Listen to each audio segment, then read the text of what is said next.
Thanks, Rob.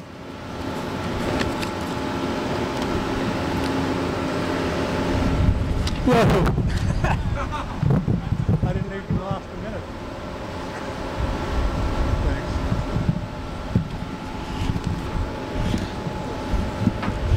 Thanks. So my first experience of flip was in 1990 when I was on a Canadian research vessel, the Parazo, during the Surface Waves Processors program, which I think Frank may remember. And we're on station near Flip off the coast of California. And following the tradition of oceanographic research vessels from British Commonwealth countries, the science party of the Parazo led a life of relative luxury compared to US vessels, with stewards to make bunks and serve meals including wine and beer. What a rude awakening it was to go by small boat across to Flip. First getting on board Flip from the small boat was like jumping on a moving elevator, knowing that one misstep would land you in the drink. The next were the close quarters in both living and lab spaces compared to the average research vessel. But much of this was made up for by Flip's famous stability, both for living and working. It was almost like being on a tower rigidly fixed to the bottom. Having experienced Flip stability, and before returning to Scripps from MIT 20 years ago, I arranged for one of my MIT students, Francis Felizardo, to join a Flip cruise led by John Hildebrand off the coast of Oregon in 1991. While John's interests were on the acoustics of the ocean bottom, ours were on the surface, the sound generated by breaking surface waves. Since that time, Flip has become an indispensable part of my group's research program, which focuses on the role of ocean surface waves in the interaction between the atmosphere and the ocean. You will hear much today, and you have already, about Flip's uniqueness, a description that is much abused in modern usage. But in this case, it's fully justified. Flip is the only research platform from which you can do in situ measurements in the lower atmosphere and surface ocean that are not contaminated by the platform itself, either by the motion of the platform or the fact that the platform is disturbing the flow in the air or the water. Much of that capability depends on the depth to which Flip is submerged beneath the surface and beneath the direct effect of the waves that would move a vessel of lesser draft. The rest is provided by the booms, these structures you see out here that extend out from Flip when it is vertical and permit us to make measurements well away from Flip's hull. This capability is greatly enhanced by modern GPS and inertial motion units that tell us very accurately where the instruments are and their orientation in space and time. GPS and IMUs were initially developed for the military, but at low resolution and accuracy they have made their way into many parts of our daily lives. At high resolution and scientific quality, they have allowed us to do measurements in the field from Flip that are comparable in accuracy and precision to what we can do in the controlled environment of the laboratory on land. Another technology that has greatly increased the capability of Flip is the use of laser ranging devices, or LiDARs, that permit us to very accurately measure the geometry of the sea surface, the waves, and the spray generated by breaking waves and high winds.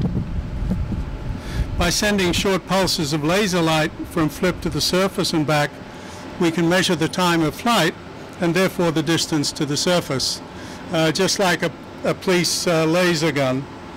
Given the large aperture that the booms provide, we can build an array of these devices that let us measure wavelengths from hundreds of meters down to just centimeter scales at the surface. And yet another technology is infrared imagery that permits us to measure the temperature structure of the ocean surface and the waves and currents right at the surface. So why should processors at the ocean surface at scales of lengths from centimeters to hundreds of meters and heights of millimeters to tens of meters be of interest for global problems of air-sea interaction, including the transfer of heat, momentum, and gases, especially greenhouse gases between the atmosphere and the ocean? Just a little teaching moment.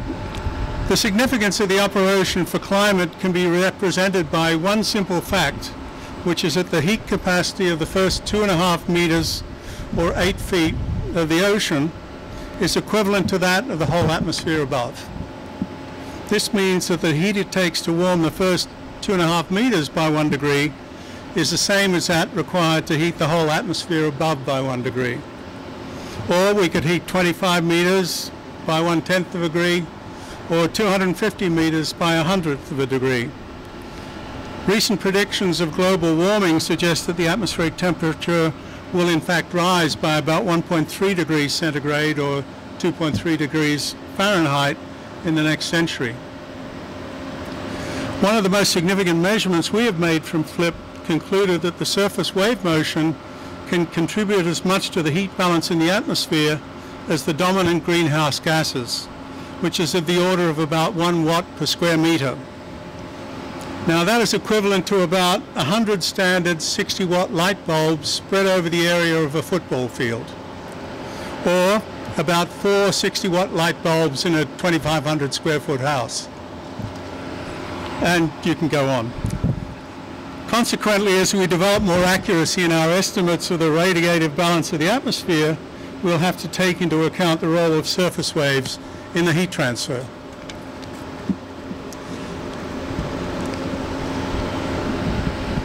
The air entrained by braking plays perhaps a dominant role in the transfer of gases, including greenhouse gases, as bubbles introduced at the surface are carried to depth, forcing the gas into solution as the pressures increase. And that's another simple fact about the operation that you learn in high school physics. 10 meters of water has the same weight as the whole atmosphere above. So the pressure doubles in that 10 meters as you go from the surface down to depth. And the gas going into solution with depth is the inverse of bubbles in a beer or champagne glass, which get larger as they rise, with gas going from the liquid into the bubbles. This air-sea gas transfer accounts for approximately 30 to 40% of the anthropogenic CO2 discharged into the atmosphere going into the ocean, contributing to ocean acidification. It's difficult to imagine making progress in any of these areas without a significant contribution from FLIP and its captain and crew, and the instruments that can be deployed from it. While we make progress in the use of autonomous platforms, some of which are on display here today, there is no substitution in the beginning for having a manned platform on which problems can be solved and fixed with onboard crew and scientists who can adapt and experiment as it evolves. The fact is that if you knew what would happen and what results you would get before you went to sea, it would not be research. It's important to recognize that along with the mechanical uniqueness of FLIP come the unique skills of its captain and crew, who are responsible for flipping and righting the vessel, its three-point mooring in thousands of meters of ocean depth, and the deployment and recovery of the booms. None of these processes occur on other research vessels like the Melville across the dock, and so managing FLIP and the continuity of the human skills to operate it is an important component of its success. In recent years, FLIP's officer in charge, Tom Golfinas, has been a major contributor to FLIP's scientific successes through his tireless dedication to operating FLIP and solving the problems that invariably arise at sea. FLIP's overall operation and management has been under the direction of Captain Bill Gaines, who has used his Navy network and experience to maintain and deploy FLIP with Navy tug support and maintenance facilities. Let me also mention the Office of Naval Research, and especially Tim Schnoor, who is responsible for ONR research facilities, including FLIP and the other research vessels.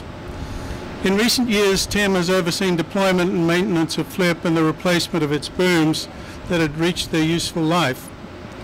Tim has been available 24/7 when emergencies arrive at sea and solutions and funds need to be found in a hurry, but also in looking ahead and planning for the future of FLIP. It is the wise and dedicated efforts of our colleagues like Tim in ONR and other federal agencies who ultimately maintain our ability to go to sea and measure the real ocean and the real atmosphere to better understand the natural processes which are the basis of our stewardship of the ocean and of weather and climate prediction. FLIP has had a very successful 50 years and would have many more, but it's unlikely that it will last for another 50. We can only hope that when it comes to retire, that there are imaginative scientists and engineers like its original inventors, Fred Spiess, Fred Fisher, with help from Phil Rudnick, who can invent the next best FLIP to continue the task of taking us to sea, to understand the complexity of the ocean and atmosphere.